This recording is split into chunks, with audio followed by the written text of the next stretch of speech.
Welcome back to this channel, News Headlines in English.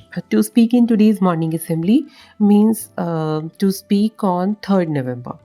National news: air quality worsen in Delhi as weak winds trap pollutants.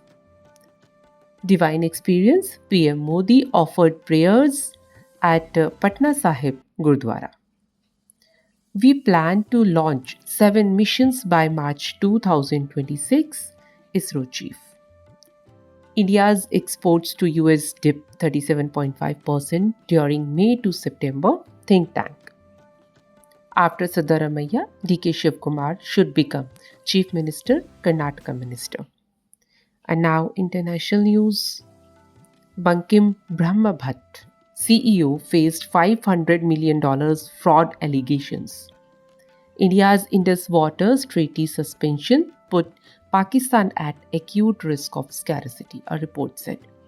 Obama offered to be Zohran Mamdani's sounding board ahead of mayor polls. Now, sports news. Harmanpreet Kaur led Brave Hearts made history, clinch first ever Women's World Cup title. Exceptional tenacity, PM Modi hailed India's historic Women's World Cup triumph.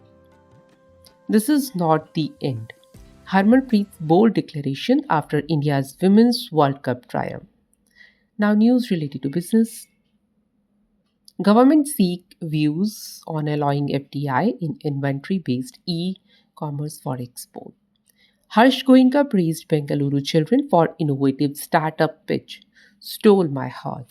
And that's all in news. Thank you.